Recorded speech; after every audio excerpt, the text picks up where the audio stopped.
will a regulated militia be necessary to the security of a free state? The right of the people to keep and bear arms shall not be infringed. Welcome to another edition of Bearing Arms, Cam and Company. My name is Cam Edwards. Glad you're with me on the program today. Hopefully you had a good Easter weekend. It was good here. I mean, too old for Easter egg hunts, both myself and my kids, but it was a good weekend. And I appreciate you being here today. We're going to be talking with Dr. Michael Siegel from Tufts University here in just a moment or two about the Bridging the Divide program. We've talked with David Yamane about this. He was one of the panelists. I've read about this quite a bit at Bearing Arms. This was the program designed by Dr. Siegel to come up with, and I'm paraphrasing David Yamane's statement and a couple of the other panelists. It was basically designed to come up with a way for red states to embrace some gun control measures, measures that Dr. Siegel believes are effective in preventing both violent crime, suicides with firearms, accidents involving firearms, while at the same time offering some bennies, right? So, for example, establishing a period, let's say 5 years, where individuals convicted of a violent misdemeanor could not possess a firearm. In exchange, getting rid of laws that ban nonviolent felons from being able to possess firearms. They're, focusing on the bad apple gun dealers, right? While at the same time providing state level protections for the Protection of Lawful Commerce in Arms Act. I've taken a look at these proposals. We're not going to get into a big policy debate with Dr. Siegel. I have talked about, my problems with these proposals, with the proposals overall. But I did want to talk to Dr. Siegel. He had reached out to me, and I wanted to talk to him about, again, the purpose behind this. And I'll be honest with you. I mean, I think this kind of gets it backwards. And Dr. Siegel has talked about how, he doesn't believe that gun bans are effective, magazine bans are effective. So rather than try to start with getting red states to embrace the gun laws that Dr. Siegel thinks are effective, I wonder why not try to build some credibility by working to repeal some of the gun laws in blue states that Dr. Siegel thinks are not effective. But anyway, it's a good conversation. I appreciate Dr. Siegel joining us, and I think you'll really enjoy the conversation. Before we get started, though, I do have to mention, I think on Thursday's Cam and Company, I said that the Supreme Court was not meeting in conference last week because of Good Friday. I was wrong about that. They did meet in conference. They did not grant any new asserts to Second Amendment cases. They did, however, deny Schoenthal versus Raoul, which I feel like I want to channel my inner Donald Trump and let loose some F-bombs here. I am so frustrated by this. Schoenthal versus Raoul is the case involving the ban on lawful carry on public transportation in the state of Illinois and the rule forbidding this on Chicago Transit Authority property. A district court judge found that law to be unconstitutional. The Seventh Circuit reversed the district court judge and said, oh, no, it's fine because there's a national tradition of banning firearms in government-owned property, in banning firearms in crowded public spaces, and banning firearms where vulnerable populations may exist. And taken together, my gosh, well, look at this. You got a government-owned facility, right, or government-owned transit system that can be crowded, so lots of people around, and vulnerable populations like children and the elderly are often present. So, yeah, of course you can ban concealed carry there. The Supreme Court said in Bruin that you can't simply declare some place to be sensitive because there are a lot of people there and it's generally protected by the police. They noted that the bans on carrying in government property was essentially limited to courthouses and polling places.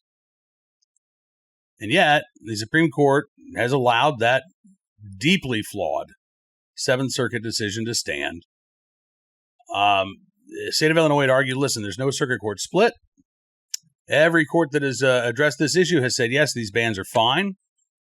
As far as I know, the Seventh Circuit was the only one to do so post-Bruin, except that the Fourth Circuit also recently declared this to be hunky-dory as well in a case challenging the ban on concealed carry, I believe in the metro system that serves D.C., Northern Virginia, and Maryland.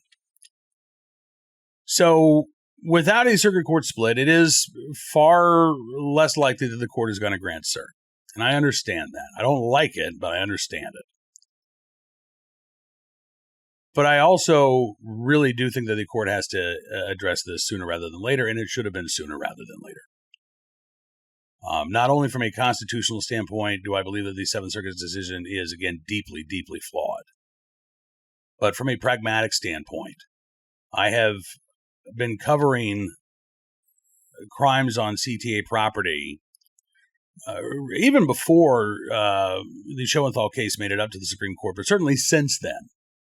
I have made a habit of reporting on crimes on CTA property, whether it's robberies, stabbings, shootings, cases where someone's been set on fire. Crime on the CTA was so bad that the Trump administration actually told the city of Chicago, you better do something about this or we're going to yank your tens of millions of dollars in federal transportation funding. The Chicago police ended up surging officers onto CTA property, and crime has gone down since then. But A, that's a temporary fix, and B, even if crime has gone down, it's certainly not non-existent. This policy endangers people. It also creates a two-tiered system of the right to carry, where if you can afford a car to get around, or you take the trouble of having a car in a major urban area, you get to exercise your right to carry. Right? If you go to a sensitive place, if you go to a place where firearms are prohibited, generally you can leave that firearm locked in your car while you're there, and then you get back and you put your gun on and you go about your day. If you're dependent on public transportation or you ride public transportation because you want to be good for the environment, whatever, you are disarmed throughout the entirety of your day. At least if you have to use public transportation. Now, under Illinois law, you are technically allowed to carry that firearm with you, but it has to be unloaded, locked up in a hard case while you're on public transportation. And then, of course, the question becomes, all right, so what do you do after you get off that bus or that train with your carry-on bag, with your pistol? How do you carry that concealed? How do you put it back on in a crowded public space without, again, alarming people? Right? So you are essentially disarmed throughout much of your day. And that is the system that the Supreme Court has allowed to stay in, to keep in, to stay in place.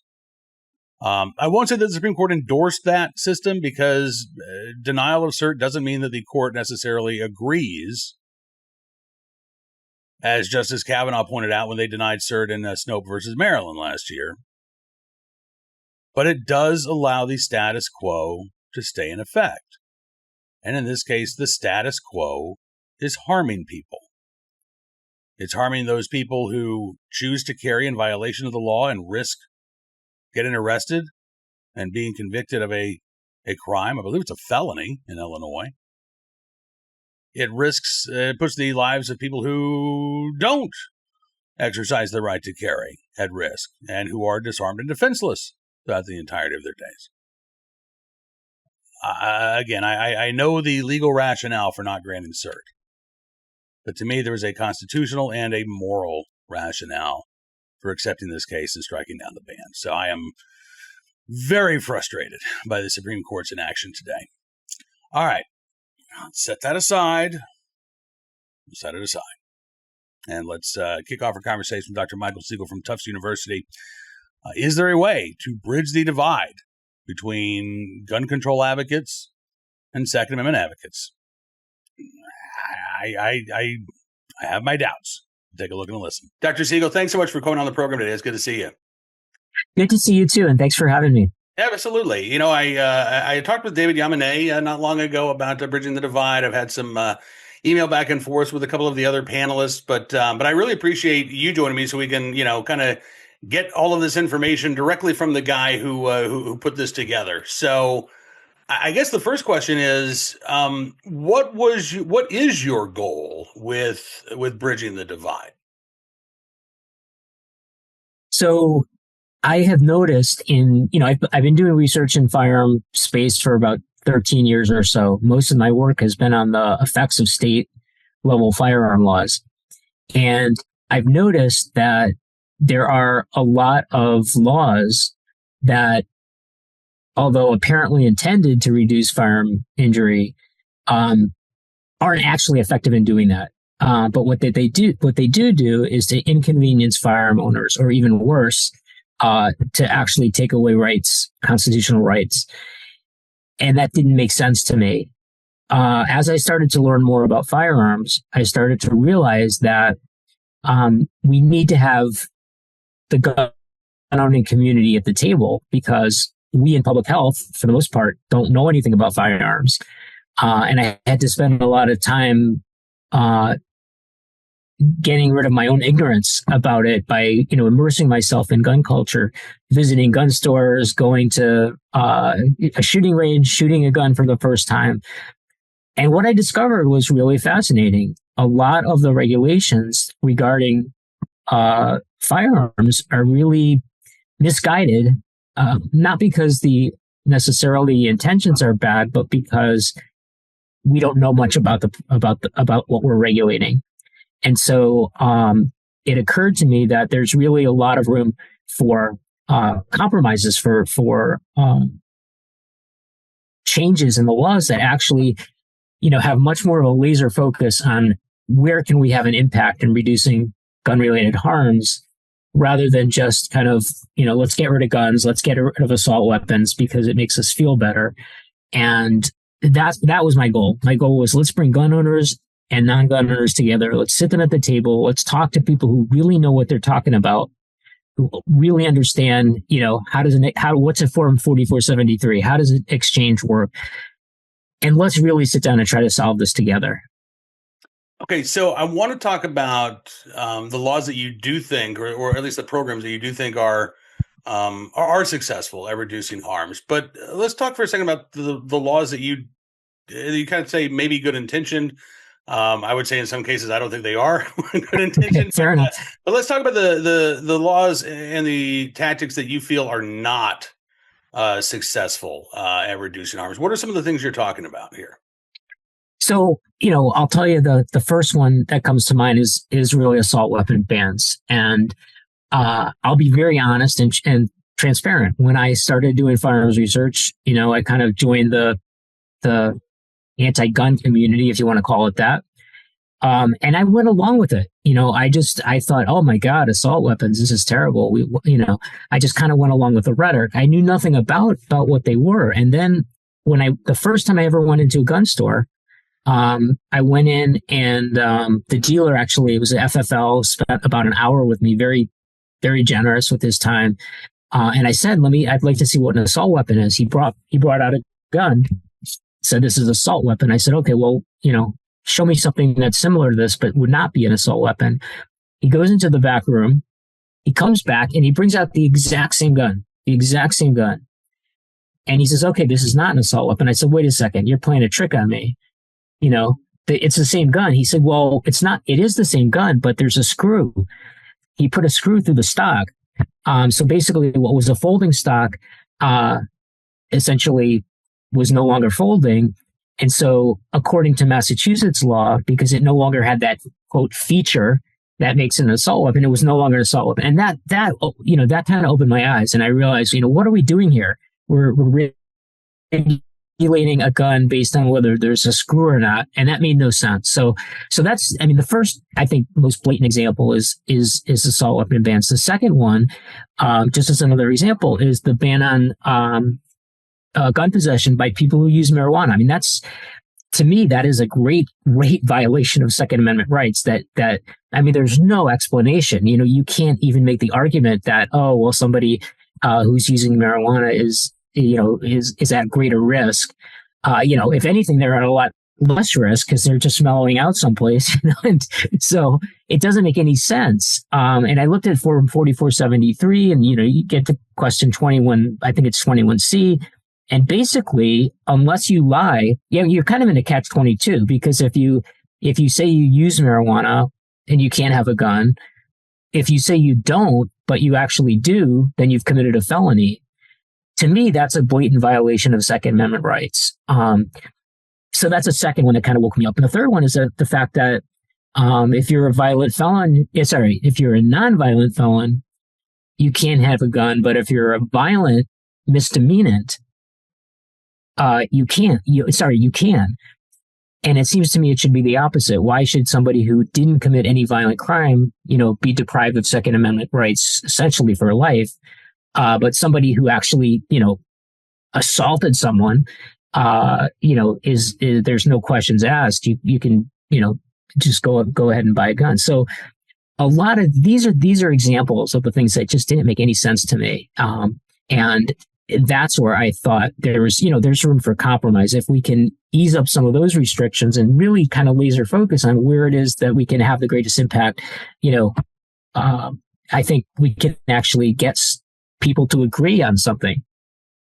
And it sounds like you did get your panel to agree on most of these proposals that came out of their sessions. So let's talk again about the other side. So one of the things that did emerge in this final blueprint was what you just talked about, right? Allowing nonviolent felons to possess firearms, but if you're convicted of a violent misdemeanor, not a permanent ban on owning guns, right? I think the blueprint calls for like a 5 or 6 year prohibition on possessing firearms, right? So that's one area. What are the other areas that you do think can make a difference, unlike bans on so-called assault weapons and things of that nature? So I think one area that is an area that would make a big difference is basically making it possible to do background checks for anyone who purchases a gun. And what we did in this law package was, I think for the first time ever, we created a system that is an automated approval check that anybody can access. So including private sellers, and essentially get a red light or a green light instantaneously without transmitting any personal information, without having a registry of the gun. It's basically just a red light or green light system, and any private seller can access it. And we decided that would, allow for private sales to take place without the hassle of having to bring them to an FFL. I mean, there's a lot of states right now where, you can't sell a gun unless you actually go through an FFL. And if you're in a rural area, it could be 4 or 5 hours to get to an FFL. And that just didn't seem to make sense. And most likely, I'm sure in a lot of those situations, it's people are just going to be lazy and they're saying, I'm not going to drive 5 hours. I'll just just meet me in the bath, So this kind of allows us to get past that by saying, well, here's a mechanism that you can check. We also get by the problem of having a registry, which I think is problematic in many states, because there's no real personal information. It could be done through a driver's license. You just look up the number. So that's so I think this background check idea, the way that we fashioned it, makes it workable. Another example are the extreme risk protection order, red flag laws. I know that there's a lot of concern about these laws, understandably, because of things like due process. And what we tried to do in our version of this was two things. One, to really build in the strongest due process protections that I've seen in any of these laws. But the second thing, maybe more importantly, is that our law really looks at the person as a whole and not just the firearms. It struck our panel that if somebody is in such a bad enough situation that we've got to take their firearms, we're worried about them enough that we're going to take their firearms, then, well, shouldn't we also worry about they might do something else to harm themselves? And to just walk in, take the firearms and say, okay, have a good day, we'll see you in court, doesn't make sense to our panel. And so what we did is we basically have a set of interventions, including mental health treatment at the state's expense, So basically, we're saying, look, if we're going to take your firearm and take your Second Amendment rights away, we're also going to offer you treatment at our expense, an exam, referral, and we're going to address other possible risks of suicide. What else is in your house that could be dangerous? And I completely agree with that, because that is, to me, one of the major flaws. We can talk about the ex parte hearings in many states. Because this is a civil entity, you're not entitled to a public defender if you can't afford to hire an attorney. There are a couple of states that actually do, provide legal representation. But to me, yeah, that's the biggest issue that you just address here. If someone is a danger to themselves or others, why do we think that the problem gets solved when we just take away their guns and leave them access to car keys, matches, gasoline, knives in their kitchen, whatever, right? And so, I wonder, Dr. Siegel, if that isn't even better being framed as a non-gun intervention, but almost sort of an intermediate step between doing nothing and an involuntary commitment, right? I think that's exactly what it is. I think that's a perfect way to describe it. The problem is that we can't involuntarily commit every single person who is at risk of suicide. I mean, we'd fill our hospitals or wherever, psychiatric institutions. It would be unrealistic. But there has to be something. So there has to be something short of involuntary commitment. But it's also not enough to just say, okay, we're going to take away your gun. If somebody's really at that risk. So I think the way our panel fashioned this, it really is what you're saying. It's like, let's come up with an alternative to involuntary commitment that is in between doing nothing, or in between just taking the firearm and involuntary commitment. And so in our policy, there's crisis intervention, there's developing a crisis intervention plan, there's addressing other risks, there's, as I said, the mental health treatment, and in addition, there is the opportunity to involve family. In a lot of the states that have these laws, your guns are basically confiscated by law enforcement, and then in our scenario, you can give it to a trusted friend or family member so that they can actually be part of the process, and it's not as punitive and it's more protective. Does the model policy that you guys came up with, does it limit who can apply for a petition? So we allow for family members, law enforcement, and certain what we call secondary responders, and that includes like school personnel, mental health personnel. There are restrictions, though. So, for example, there are there's training that you need to go through before you can actually do that. So, some teacher somewhere can't just report somebody there. You have to go through a training to be able to identify how do you identify certain people and to understand how the law works. I do want to add, though, that there are also penalties for people who falsely, if you report somebody falsely, I mean, you're just trying to get someone's gun taken away, or you're trying to get back at someone for something. There are civil penalties for doing that. And so, we're trying to really, really dissuade that type of behavior. I'm curious to get your opinion on how we've seen the existing red flag laws sort of expand in some of the states. Colorado, for instance, this year is, I think, likely to pass a bill that allows for institutions to petition for an ERPO. And Colorado is one of those states that allows for penalties if you file a false report. I've been asking, so who gets punished if an institution files a false report? And I can't find the answer to that. You've also got states like New York, Governor Hochul, I believe, after the Tufts shooting in Buffalo, basically directed the New York State Police, file an ERPO every time you can. And at one point, the police were collecting so many firearms they didn't have a place to store them all. Is that the wrong? Let me put it this way: do you have concerns over how some states are implementing red flag laws? Yes, I do. I think that, the ERPO has a particular use, and there needs to be a very, clear understanding among law enforcement, among other reporters of the proper and improper use of the law.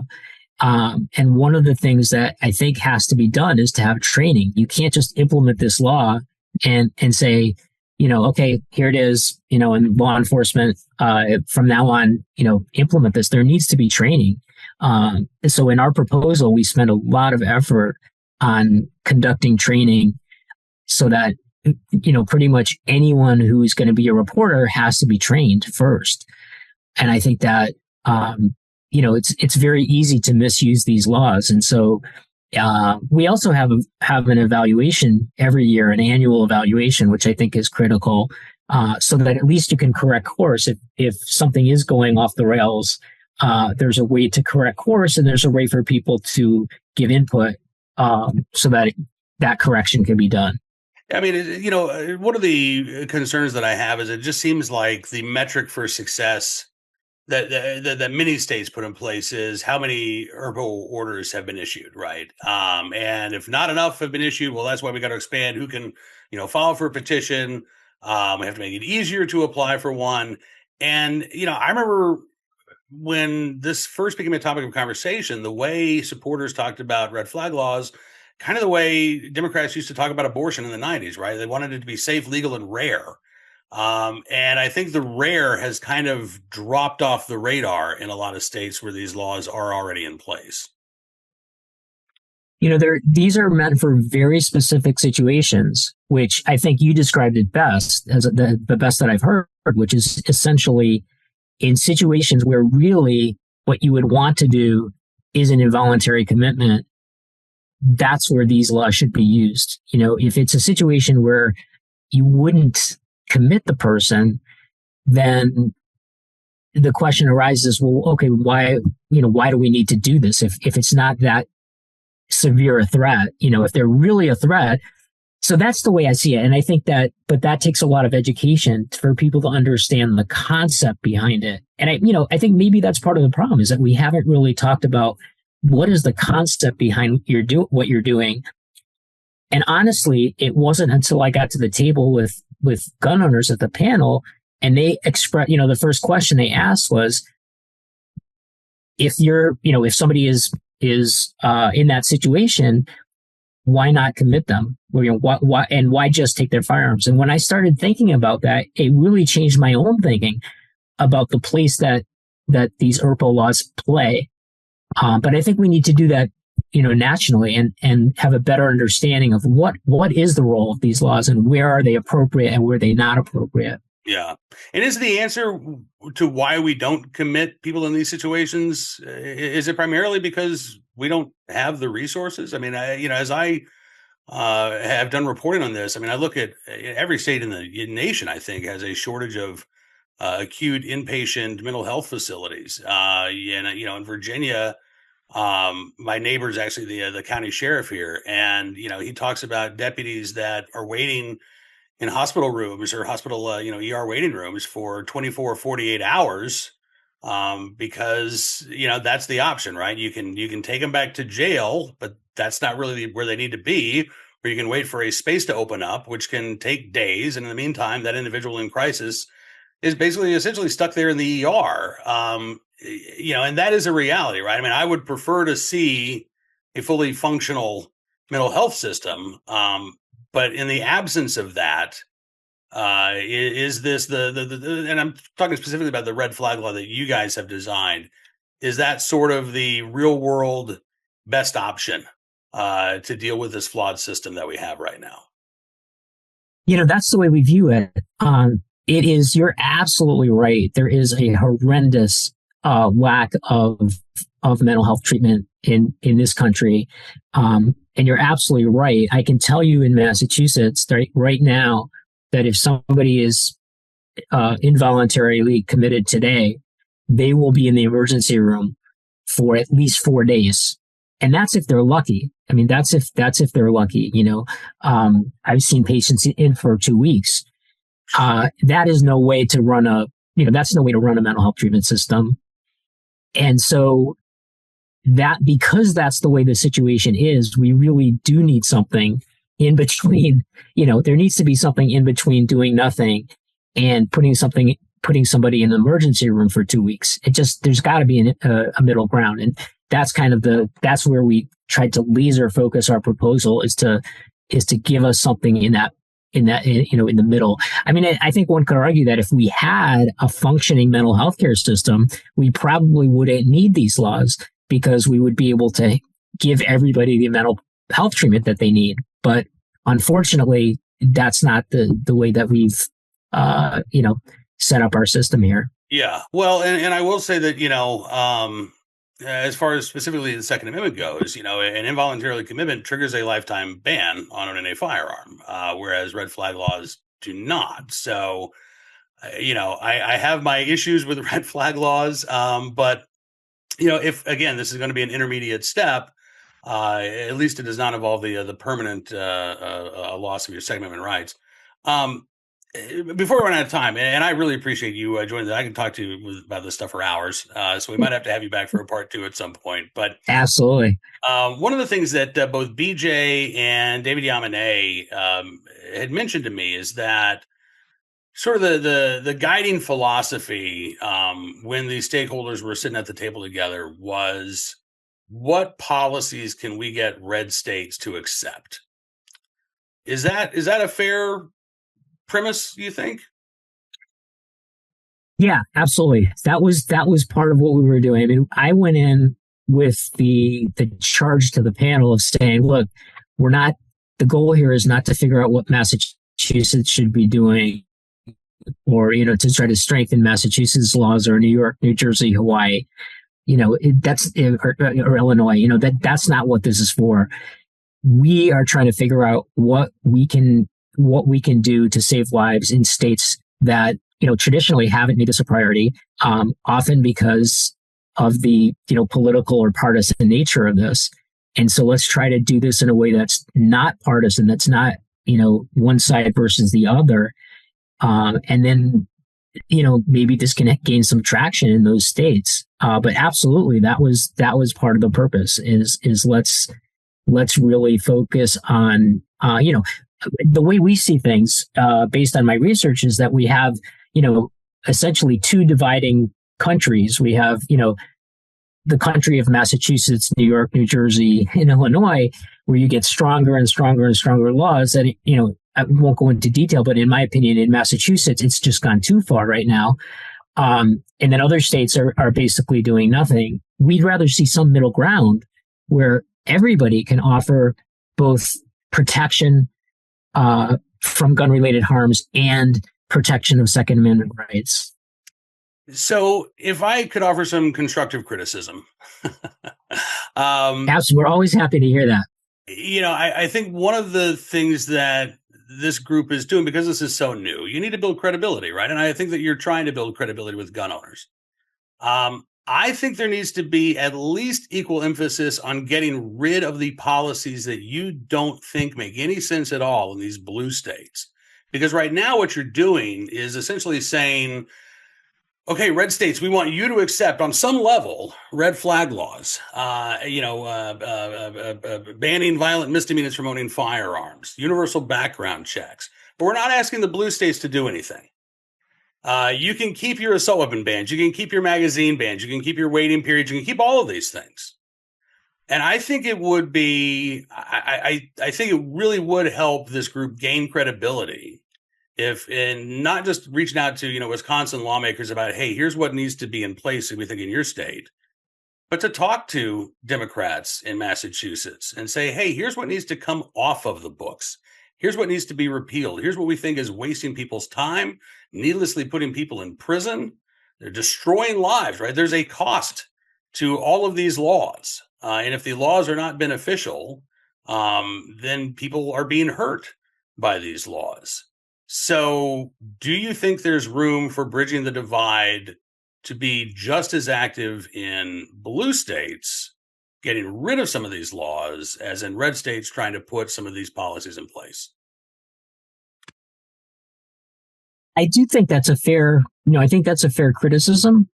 And I think that it's very clear that our panel, in making these recommendations for red states, even though we didn't actually make recommendations for blue states, I think it is very clear that the panel feels that these are the.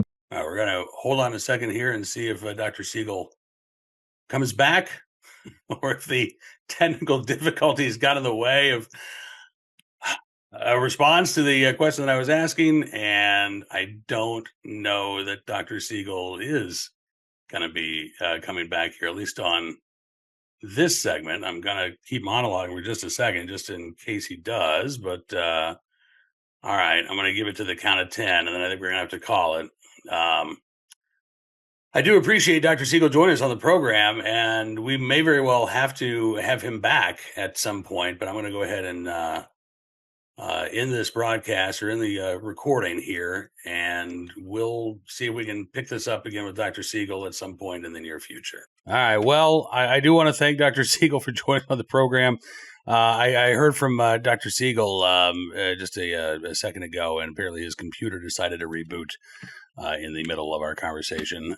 So thanks, technology.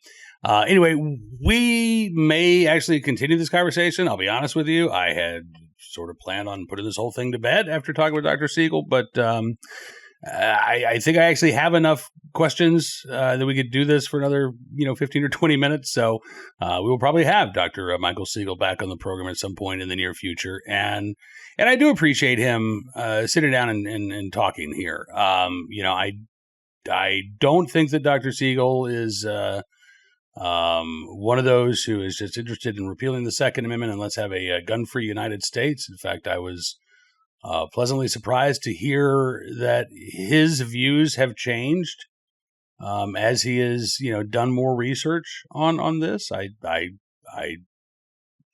glad to see and hear that. But I do wish that that you and I had both been able to hear his response to, doing equal work in blue states. And in fact, I would argue that, again, if you're trying to build credibility among gun owners, you need to go after the blue states first, right? And I am pretty sure that what Dr. Siegel was saying is, listen, we weren't calling for any of those things.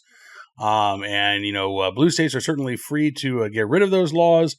But again, I think, if you are wanting to present this as, okay, here's the big compromise. And look, we're doing these things in such a way that we are trying to respect people's Second Amendment rights. Well, a compromise doesn't just involve, okay, red states, here are some carefully crafted universal background check laws, red flag laws, laws regarding prohibited persons. That's not a compromise.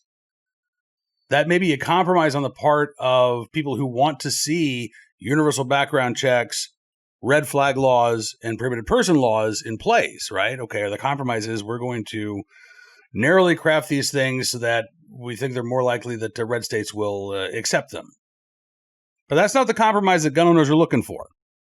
In fact, I would argue that gun owners aren't necessarily looking for a compromise. But if you, again, want to build credibility that, hey, we're not actually out to take your guns, we're not out to destroy the Second Amendment. Well, again, I think in addition to telling red states, hey, here are some laws we think will save lives, and we think you should put them in place, I think you have to be talking to blue states and saying, hey, here's what you're doing wrong. Here are the laws that you are pushing that don't save lives. Here are the laws that you're pushing that wrongly incarcerate people, saddle them with felony convictions so they can't get a good job going forward. I think that is critical for a group like Bridging the Divide.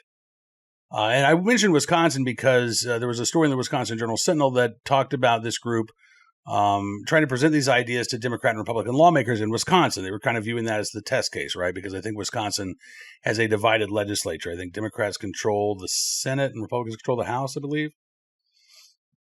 I would have loved to have seen Dr. Siegel testify against the so-called assault ban that Democrats in Virginia were pushing this session.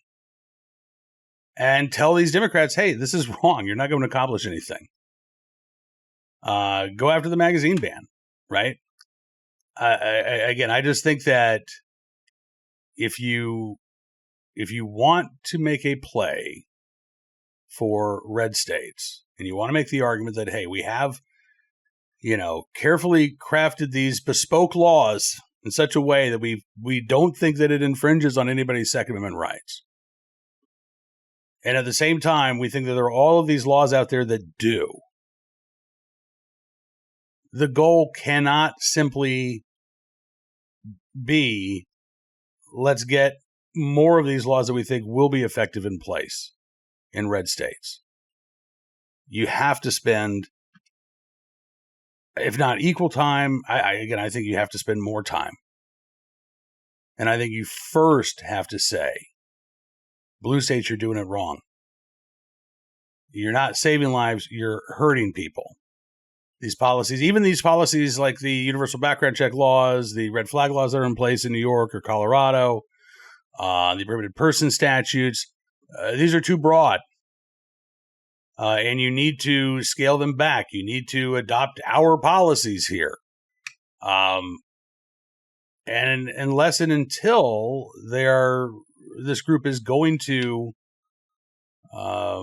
put forth the same effort to improve the laws in blue states, I think it's got to be way too easy, rightly or wrongly, to dismiss this group as, again, just another gun control group that's tailoring its message for red states. And I'll ask Dr. Siegel the next time we have him on the program. I don't think that's what Dr. Siegel wants for this group. I certainly don't think that's what David Yamane wants this group to be, or Rob Pincus, or any of the other Second Amendment supporters who are a part of this group. I don't think they want it to be a gun control group for red states.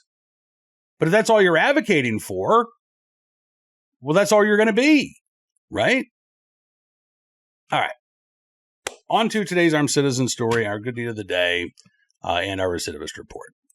And before we, actually, one more thing before we do that.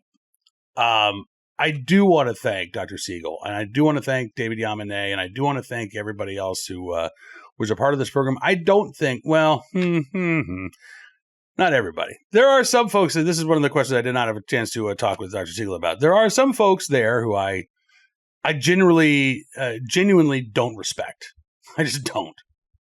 Won't name any names, but rhymes with Shmonathan Shlawi. And I just can't bring myself to say thank you to Shmonathan Shlawi for being a part of this program. But I do believe that the vast majority of participants here are not interested in eradicating our Second Amendment rights. I think that they are looking for a way, as Dr. Siegel said, to have, carefully tailored laws that are designed to have a significant impact on violent crime, suicide prevention, and accidents involving firearms, while respecting people's Second Amendment rights. Do I believe that that respect goes far enough? In many cases, I do not. Are there ways to make these things even better? I think so. Can I endorse the document that they came up with as a whole? I cannot. But that doesn't mean that I think they're all a bunch of gun-grabbing commies either. There is there is some nuance to be found here. All right. And I hope that, again, we can continue the conversation with Dr. Siegel going forward. Okay, now on to today's Armed Citizen story, our good deed of the day, and our recidivist report. Let's start there with a case out of Baltimore, Maryland, where police say a 14-year-old with a lengthy criminal history struck a police vehicle while behind the wheel of a stolen vehicle. How about that? This happened, I guess, last week, April 1st, about 1 o'clock in the morning. The stolen vehicle and the 14-year-old was trying to get away from police when they struck a cruiser. They ended up ended in a dead end and hitting the patrol vehicle once again. Passenger then got out of the car, ran off into the darkness, has not been found, but the 14-year-old behind the wheel was taken into custody.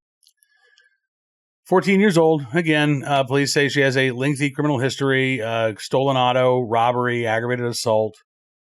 Fox 45 talked with a woman who lives in the area, identified as Ms. Sharon. And I think we need to elect Ms. Sharon to the legislature in Maryland. She said that she thinks the juvenile justice system is failing to deter repeat offenders. She says, I think everything's fun. So that's what it is. And they know they're just going to get a slap on the wrist. They're going to go out to their parents, even if they have a monitor. They don't care. She said, juvenile justice, it's a big joke. And she's right.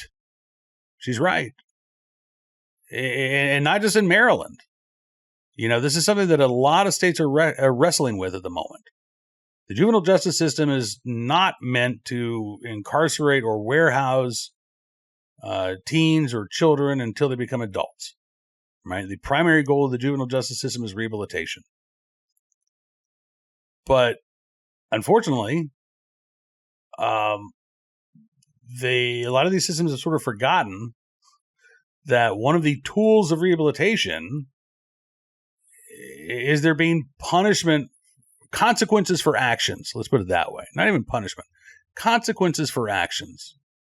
And when the consequences for criminal actions are so minor that they are an inconvenience for these juveniles, well, those consequences aren't going to have much of an impact, are they? So if you steal a car, you ram that car into a gun store, you and your buddies run in, you take as many guns as you can carry out in 60 seconds, you get into another stolen vehicle and you drive off, and you're pulled over a mile down the road, and police find you in the stolen vehicle, and they find the stolen guns, and you're released to your parents that same night and told to show up in court in a couple of weeks, at which time you'll be offered a plea deal that will result in doing some community service. Maybe you wear an ankle monitor that may or may not actually be monitored. And that's it. What lesson are those teens going to take away from that experience? And by the way, it's not really a hypothetical. That's based on what happened in New York last year in one of these gunshot burglaries. So it is not surprising to me that the 14-year-old behind the wheel has a lengthy criminal history, because I'm guessing this 14-year-old has never really suffered any major consequences for those crimes, which include robbery and aggravated assault.